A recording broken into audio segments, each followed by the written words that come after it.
Put it on the table, security officer. Everyone watch. Chidinma Obaseki stood frozen as her handbag was emptied in front of 31 coworkers, her cracked phone, her transport fare, a nearly empty purse spilling across the conference table under fluorescent light. On the screen behind her glowed a single figure. 410,000 naira. Her regional manager pointed at it like he'd caught a thief inside a vault. Yesterday she was borrowing lunch money. Today a contractor pays her half a year's salary.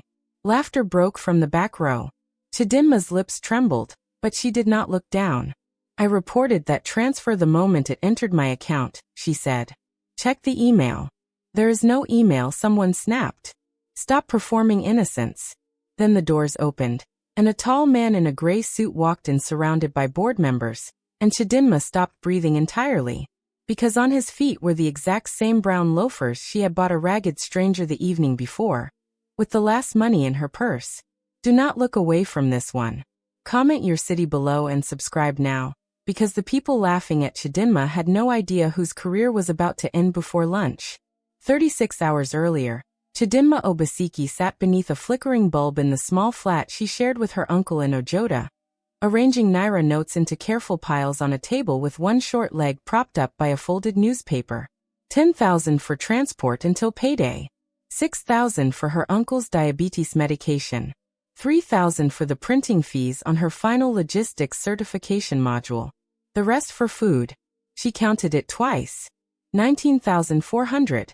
That was everything.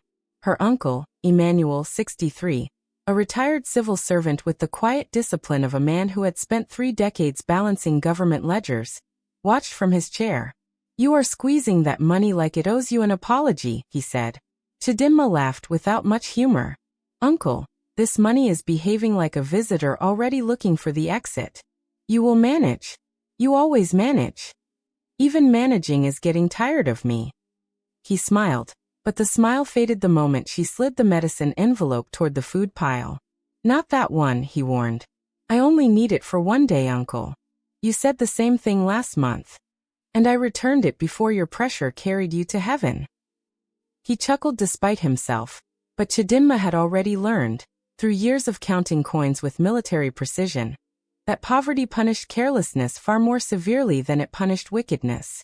A wealthy man's mistake became an inconvenience. A poor woman's mistake became missed rent, missed medicine, or missed meals entirely. Her phone buzzed. A message from her closest friend at Fortress Building Solutions, where Chidinma worked as a contract quality assurance clerk. Please check your email before morning. Patrick is asking why you pulled the Eastgate delivery file. Chidinma's hand went still. Her uncle noticed. Problem? I don't know yet, Uncle.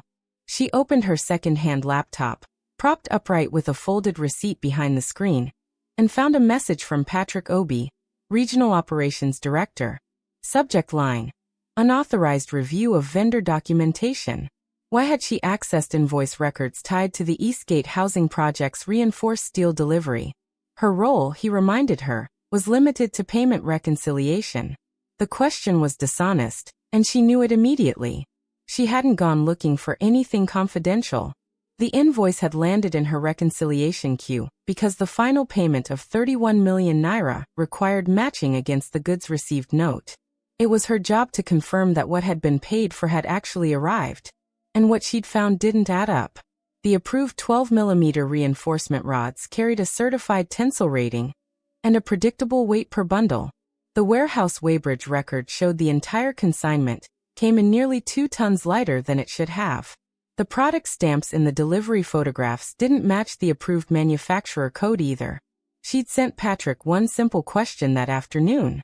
Sir, can you confirm whether the specified rebar grade was changed after contract approval? The delivered weight doesn't match the purchase order. He hadn't answered her question. He'd only asked why she'd looked. Her uncle listened to the whole explanation without interrupting, then sat back slowly. Maybe it's an innocent error. Maybe. But you don't believe that either. No, he admitted. Then document everything, he said, tapping the table once. When people grow angry over an ordinary question, the question stops being ordinary. The next morning, Chidinma arrived at Fortress's glass-fronted regional office at 7:40. The building rose above the noise of Danfo buses and roadside vendors like it belonged to an entirely different city. Framed photographs in the lobby showed smiling executives in hard hats beside completed housing estates. Banners reading "Building with Integrity." She passed beneath those words every day. That morning, they felt like an accusation. Her friend Ngozi was already at her desk in accounts, headscarf tied neat, eyes wide with worry the second Chidinma walked in. "My sister, why are you hunting trouble inside a company that can replace both of us before lunch?" "I didn't hunt trouble. Trouble entered my reconciliation folder." "Lower your voice. Patrick sent that email at 10:16 last night. You understand what that means? It means he was still awake, thinking about you. Since when did anger become evidence?" Ngozi glanced around nervously. "You and this your mouth. One day it will resign before the rest of your body does." At 8:20, Patrick Obi walked through the open floor with the unhurried confidence of a man who had never once been made to wait at a reception desk. He greeted the senior managers by name and answered junior staff greetings with a small tilt of his chin, as though words cost too much to spend downward. He stopped beside Chidinma's desk. "My office."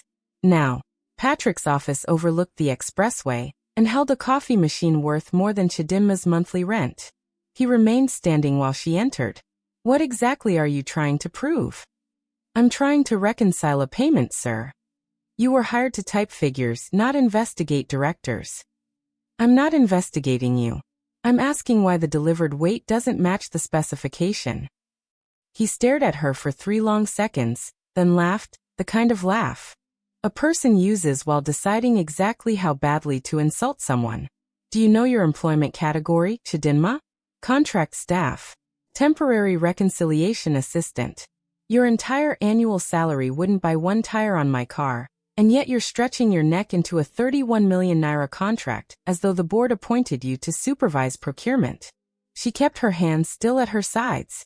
"The invoice came to my queue, sir. I'm only asking if the specification changed." His face hardened. "You're becoming bold. I only need an answer for the file." "The answer is that senior management approved the delivery." "Then may I see the variation note?" His palm hit the desk hard enough to rattle the glass door. "Do not teach me my own work." Outside, 2 employees glanced up and quickly looked away. He handed her a travel authorization form. "You'll go to the Eastgate site this morning and deliver these tax documents to the site administrator. Since you enjoy warehouse matters so much, go look at rebar bundles until your curiosity is satisfied." "Should I verify the received stock while I'm there?" His smile turned cold. "No. You deliver an envelope and return. Even a dispatch rider understands that instruction." The journey to the Eastgate housing site took nearly 2 hours through Lagos traffic. Chidinma watched the city thin from glass towers into warehouses and dusty roadside workshops, the envelope resting on her lap. She delivered the tax documents at 11:30, and should have left immediately. Instead, walking past the half-finished stairwell of Block C, she heard a man cry out. A section of scaffolding plank had given way beneath a worker's foot, and he'd fallen hard against an exposed rebar joint, gashing his forearm open. 2 other men rushed to pull him back. The site supervisor arrived, already irritated. "Why weren't you holding the rail properly?" The injured man, breathing through his teeth, pointed weakly at the stairwell's iron balustrade. It had bent under his grip like it was made of tin rather than certified steel. Chidinma crouched beside the wounded man. "Is there a clinic here?" "We're taking him," the supervisor said quickly, already turning to blame the worker again. Chidinma picked up a loose piece of the bent railing. No proper reinforcement core, just a thin composite shell painted to look like solid steel. She checked the stamp near the joint, the same product code from the mismatched delivery photographs. She photographed the batch label, the bent railing, and the injury before the supervisor stepped between her and the material. "You can't take pictures here." "Why?" "Company policy." "Which policy?" Her phone rang. It was Florence Ease, the Human Resources Director. "Why are you still at Eastgate? You delivered the documents 31 minutes ago." "There's been an injury."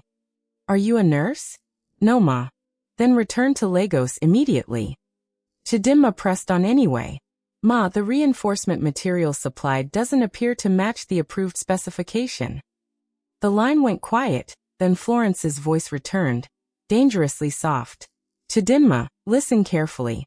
You are not on the safety team, the procurement team, or the executive team. You are contract staff in reconciliation. Do not carry a burden nobody invited you to carry. Should I file an incident report? You should get in the vehicle before I file something against you instead. The staff vehicle broke down near a fuel station on the return journey, and heavy rain swallowed Lagos traffic whole. Chidinma continued home by public transport, and by the time she reached the Oshodi interchange, the drizzle had thinned but the evening crowd had not. That was where she saw him. A tall man, perhaps in his early 50s, stood near a railing, rainwater streaking his face, mud smeared across a torn shirt. One shoe split open at the sole and hanging loose. Two young traders near a kiosk were laughing at him. Oga, is this how big men now dress? Or did Agboro people beat you? One of them shoved a stack of second-hand slippers toward him. Buy from me for 100 naira, cheap for a poor man. The stranger tried to walk past with quiet dignity, his cut foot leaving faint dark spots on the wet pavement, and the traders laughed harder. Chidinma stepped between them without deciding to. Leave him. Can't you see he's injured? Madam, mind your business. This one looks like an area boy who lost a fight. He looks like a man who needs a doctor, not an audience. The trader sucked his teeth and turned away, muttering. Chidinma looked at the stranger properly. His voice, when he finally spoke, was calm, educated, and exhausted. Thank you. That wasn't necessary. It clearly was. You're bleeding. A small cut. You're limping like the road personally offended your family. Something flickered in his tired eyes, almost a smile. I've had better afternoons. She learned, gently prying, that his car had been involved in a minor collision near the expressway, and he'd stayed behind to help a trapped Okada rider before the ambulance arrived, losing his bag, his phone, and his shoe in the process. His driver had gone ahead with the injured man. I'll find a taxi, he said. Like this. Nobody will stop for you looking like that. I'm not asking you for money. I didn't say you were. You were thinking it. I was thinking many things. That's allowed. She pointed toward a row of shoe stalls beneath the bridge. Come. I cannot let you spend money on me. Who said I'm spending? You said come. I said come, not come and argue with me while standing in dirty water with an open wound. Inside the cramped shop, a young salesman glanced at the muddy stranger and gestured lazily toward a shelf. Those start from 25,000. Too much. Then check the roadside. Chidinma's eyes hardened. Do you want to sell shoes or examine our family history?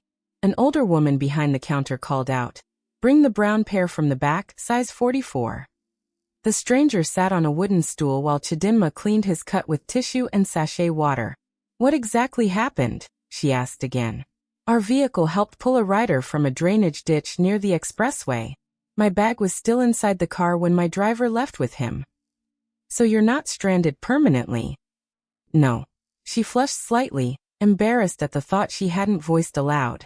He noticed anyway and smiled faintly. But you thought I was. Life had clearly beaten me, and you'd already collected the receipt in your head. That's fair. The brown shoes weren't elegant, but the soles were thick and the stitching solid. He tried them on. They fit. How much? Chidinma asked. 17,000. She shook her head. The stitching isn't even straight, Mama. Do you want stitching or shoe? They negotiated for 4 minutes. Final price 14,500. Chidinma opened her purse, and the notes inside seemed to stare back at her, her transport money, her printing fees, part of her uncle's medicine fund. The stranger stood. No, I won't allow this. Sit down. You don't have enough on you. You don't know what I have. I can see your empty pockets from here. Then face the other direction. This isn't reasonable. Neither is walking from Oshodi to your destination with blood inside your shoe. He lowered his voice. Give me your account number. I'll return it tomorrow. She counted the notes onto the counter instead. I didn't buy you shoes to turn a wounded stranger into my debtor. You may need this money. I need many things. A foot is a foot, sir. It doesn't become more deserving because its owner has money. He went still for a moment. What's your name? Chidinma. Chidinma what? Just Chidinma. And you? Emeka. Just Emeka. For now. She smiled despite herself and asked the shop owner to write a receipt, which he folded and pressed into his palm. In case the shoe fails before you reach home. You trust the shoe more than you trust me. I know where the shop is. Outside, a dark SUV pulled up and a worried driver rushed toward them. Oga, thank God, we've been searching everywhere. Emeka's posture shifted, not into arrogance, but into quiet command. How's the rider? Stable, sir. They're stitching his arm now. He turned back to Chidinma. Let me take you home. No, thank you. It's raining, I'll manage a bus. You've spent your transport money. She stiffened. Who told you that? Your face did. My face talks too much. At least let me reimburse the cost. No, Emeka. The driver visibly fought not to smile. Chidinma stepped back into the crowd before he could argue further. The shoes aren't a transaction. Reach home safely. Then she disappeared into the evening rush before he could stop her, walking nearly 2 kilometers to find a cheaper bus route. When she got home, her uncle stared at her soaked clothes and empty purse. What did you do? She explained everything. Emmanuel didn't shout, which was somehow worse. You spent 14,500 on shoes for a stranger. He was injured, uncle. And how will you get to work tomorrow? Print your certification module? Buy my medicine on time? I'll find a way. He softened after a long silence. You did a good thing, my daughter. But kindness that destroys the giver becomes its own kind of carelessness. Next time, don't give away your roof because someone else needs shade. At 6 the next morning, Chidinma's phone buzzed beneath her pillow. Credit alert. 410,000 naira. Sender. Brightpath Vendor Services. Reference. Consulting support. She sat upright, breath-catching. She had never heard of Brightpath Vendor Services in her life. Within minutes she'd screenshotted everything, emailed her bank's fraud desk, and copied Fortress's accounts payable and compliance mailboxes, flagging the transfer as unauthorized and requesting it be frozen or reversed.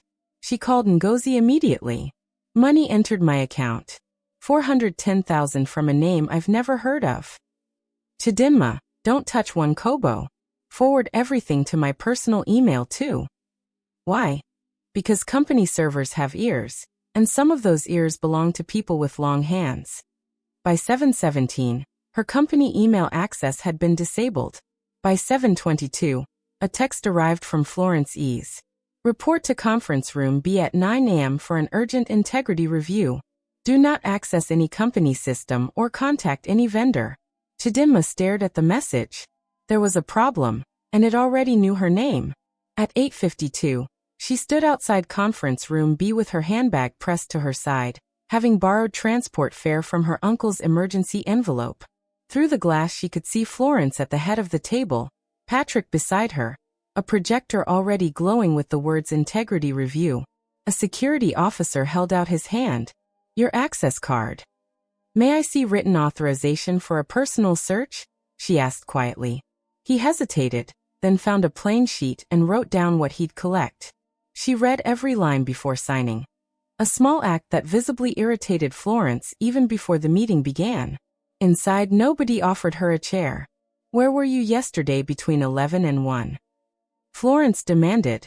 At the Eastgate site, delivering tax documents, and I witnessed a workplace injury. Patrick leaned back. Witnessed. Listened to her. One certification course, and she's become a forensic engineer. Florence turned her laptop toward Chidinma, the alert filling the screen. 410,000 naira. Brightpath Vendor Services. A company linked to one of our procurement exercises. Cold traveled down Chidinma's arms. I don't know them. I reported the transfer immediately. To whom? My bank, accounts payable, compliance. Florence clicked through her mailbox. There's no message from you. My access was disabled shortly after I sent it. How convenient. Patrick drummed his fingers on the table. What service did you provide Brightpath? None. Then why does the reference say consulting support? I don't know. Why did you access confidential vendor files yesterday? Because the invoice entered my payment queue. And why did you travel to the warehouse and photograph company inventory? You sent me there yourself, sir. I sent you to deliver an envelope, not inspect goods. Chidinma looked between their faces, and the trap was no longer hidden. You want to suggest I collected money to leak information about the rebar contract? Florence folded her hands. We're asking questions. No. You already wrote the answer before I walked in. Patrick stood. Be careful. With respect, sir, why would a vendor pay a junior clerk after she raised a question that could delay their own payment? To silence you. To reward you. There are many reasons poor people take dirty money. Then show what document I supposedly sold. We're still confirming. Check the server log for the email I sent at 6:41 this morning. There is no email. Florence's voice sharpened. Enough. You are suspended immediately, pending investigation. That was when it should have ended, quietly, privately. Florence wanted something else. Word had already spread that an employee had been caught taking a bribe. By 9:18, 31 people had gathered under the pretense of an urgent integrity address. Florence stood before the projector. This organization cannot tolerate corruption at any level, not from directors, not from managers, and certainly not from temporary staff who mistake access for importance. She held up Chidinma's staff card and let it fall, striking the marble floor. Pick it up. That is the last company property your dirty hands will ever touch. She pointed toward the handbag. Search it. The security officer hesitated. Ma, we may need consent. A woman who collected vendor money is suddenly concerned about consent? Patrick addressed the room. Yesterday she was crying that transport money was finishing. Today a vendor sends her half a year's salary. Poor people are becoming too ambitious in their corruption. A few people laughed, not because it was funny, but because powerful people sometimes train others to laugh as a form of obedience. The officer emptied Chidinma's bag onto the table. Her cracked phone, her house keys, her uncle's diabetes medication, a nearly empty purse. Florence picked it up and opened it. Look at this. This is why temptation found her so easily. Chidinma's eyes burned, but she refused to cry. I reported that transfer 30 minutes after it landed. Check the email. There is no email. Stop manufacturing dignity, because people are watching you. Florence turned to security. Take her out. The doors opened. A tall man in a charcoal gray suit walked in, flanked by board members, the chairman, and the company secretary. Chidinma stopped breathing. On his feet were the exact same brown loafers she had bought a stranger under the Oshodi bridge the evening before. The chairman rose immediately. Ladies and gentlemen, meet Mr. Emeka Bassi, our new group chief executive officer. Emeka looked at the belongings scattered across the table, then at Florence, calm and unreadable. Lock every exit, he said quietly. Nobody leaves until I understand why this company is humiliating an employee before proving her guilty of anything at all. Florence recovered first, forcing a smile. Sir, we caught a contract employee receiving unexplained funds from a vendor. Evidence doesn't become clearer because you humiliate somebody in public. Has she been interviewed with representation? We're interviewing her now. This is not an interview. This is a performance. Patrick spoke up. With respect, sir, she accessed restricted documents and received $410,000 from a vendor connected to procurement. Connected how? Patrick hesitated. We're confirming the exact relationship. So you haven't confirmed it. We have enough to suspend her. Then suspend her according to policy. Why is her purse open in front of 30 other employees? No answer came. Emeka walked to the table, picked up Chidinma's medication, read the label, and set it gently aside before closing her purse and returning her staff card to her hand. Then he turned to Chidinma directly. Did you report the transfer? Yes, sir. At 6:41 this morning to my bank, accounts payable, and compliance. Do you have proof? My company email was disabled, but my bank issued a fraud reference number and I copied a colleague. Every head turned toward Ngozi. standing pale near the wall. Florence tried. Ngozi hasn't been cleared to participate. Emeka's voice stayed level. Ngozi, did you receive a copy? She swallowed. Yes, sir. At 6:43. Do you still have it? On my personal email. Florence's jaw tightened. Forwarding company matters to a personal account is itself a violation. We'll address that separately, Emeka said. First we establish whether she reported the money before you accused her of stealing it. He turned to the company secretary. Preserve every email log from midnight onward. Preserve access records, procurement files, bank correspondence, and CCTV. Seal every device assigned to Mr. Obi, Mrs. Ease, and Miss Obaseki. An external audit team will lead this review, and legal will appoint her an independent employment advisor. Nobody contacts BrightPath Vendor Services until investigators authorize it. Patrick folded his arms. Are you saying you don't trust your own management? I'm saying trust isn't a substitute for evidence. His eyes settled on the projector screen. Miss Obaseki will be placed on paid administrative leave. Not condemned. Not cleared. The same preservation measures apply to everyone whose actions are relevant here. Florence, unable to help herself, gestured toward his shoes. Sir, do you know this employee personally?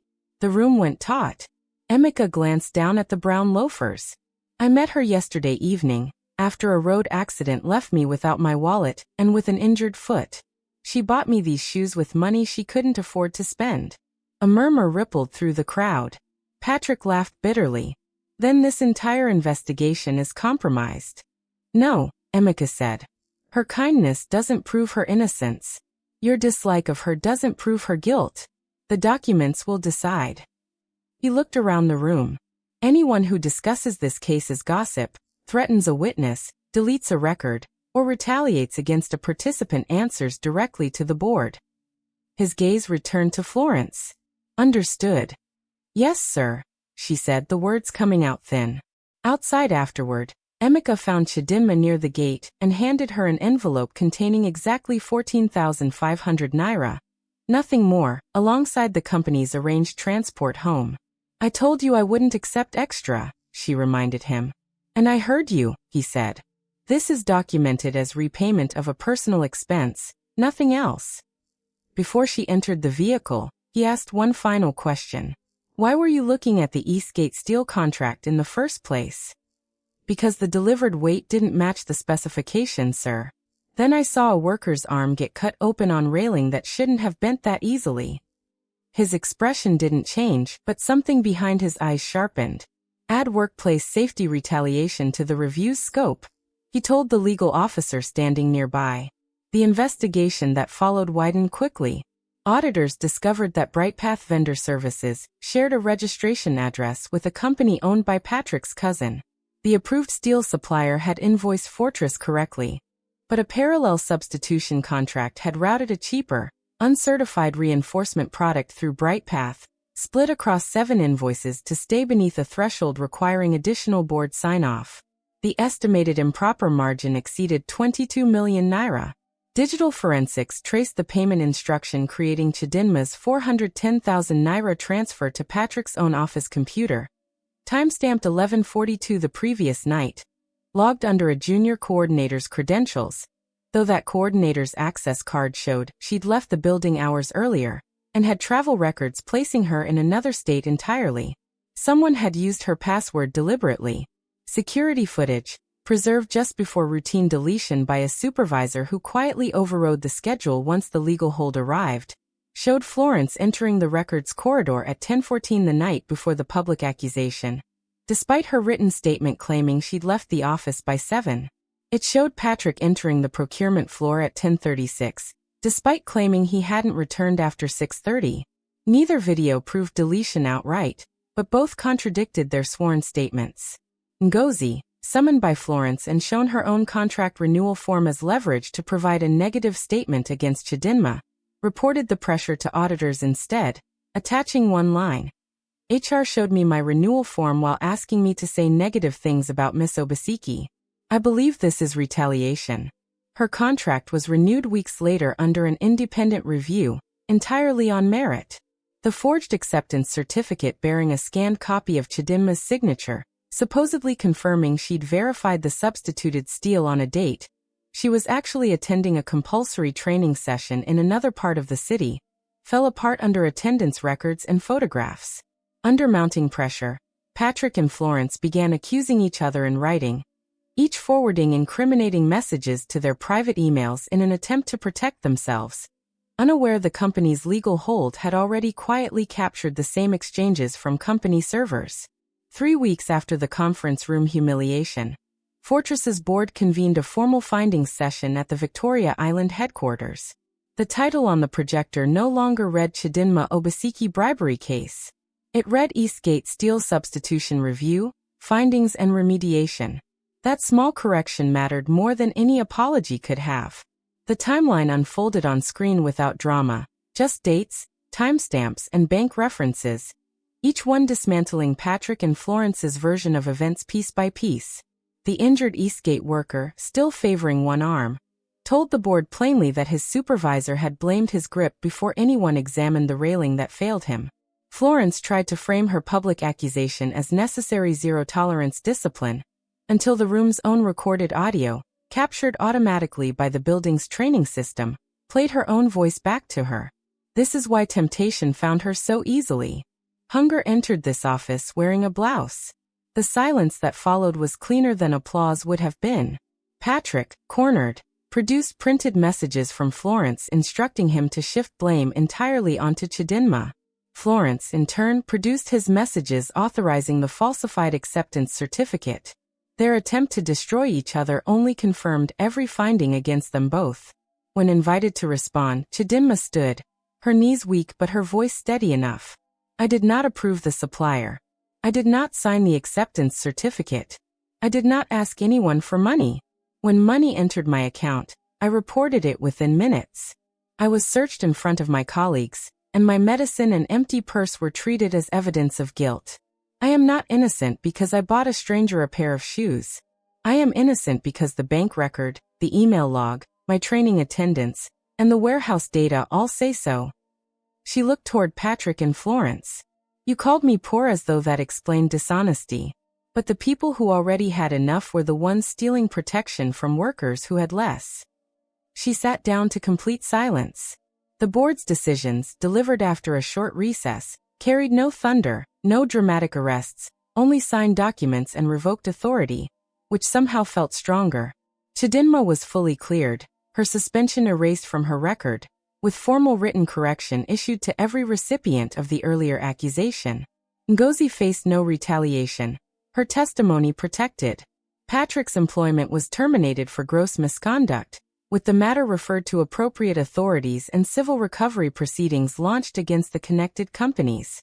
Florence's employment was terminated for retaliation, abuse of disciplinary authority, and suppression of safety complaints. The substituted steel was recalled across every remaining site. Injured workers received full medical reimbursement and restored back pay. A new independent whistleblower channel was established, along with a rule requiring 3 separate departments to sign off on any major procurement, so no single person could again control the entire process. Patrick, before security escorted him out, spat one final line at Emeka. All this over one contract girl. Emeka's expression didn't move. No. All this because you stole safety from 200 people and believed their lives were beneath your intelligence. Chidinma did not receive a promotion to director, a company car, or a personal gift from Emeka. The company paid her documented lost wages, funded the remaining module of her existing certification under standard employee development policy, and after an open interview process, she was offered a permanent role as vendor integrity analyst, with better pay and proper medical coverage for her uncle. On her first morning in the new role, she placed her uncle's old medicine receipt in her desk drawer as a quiet reminder. Kindness needed a heart. Responsibility needed records. Both mattered equally. Emeka kept a careful, professional distance from her employment decisions afterward. He asked hard questions in review meetings, and rejected one of her early proposals for lacking sufficient cost evidence. She was offended for about 20 minutes, then revised the analysis and resubmitted it stronger. Their relationship became one of professional respect. Not rescue, not romance. He remained the CEO. She remained an employee building a career through competence, one careful reconciliation at a time. Months later, at a safety program launch back at the Eastgate site, Emeka arrived wearing the same brown loafers, now repaired by a cobbler, heel reinforced, lining replaced, the uneven stitching still faintly visible. "You still wear those?" Chidinma asked before the program began. "They're comfortable. The cheapest covered shoes in the shop don't automatically make them useless." The left one bends slightly. "So do I," she said, and he laughed. "Do you regret buying them?" he asked. She considered it honestly. "I regret spending almost everything I had. My uncle taught me kindness shouldn't remove your own roof. Next time I'll help, but I'll keep my transport money too." "That sounds wise. Do you regret accepting them?" "No. Even after all this trouble, the shoes didn't cause it. They only revealed what was already there." During the launch, he didn't tell the crowd that a poor woman had rescued a secret CEO and been rewarded for it. That would have taught entirely the wrong lesson. Instead, he placed the failed reinforcement bar and its certified replacement side by side on a table. "This company once paid for protection and delivered only appearance," he told the workers gathered in the yard. "That failure injured people, and it exposed exactly how easily an organization can silence the people with the least authority inside it. Safety isn't a slogan at the gate. Integrity isn't a word we only use to accuse junior staff.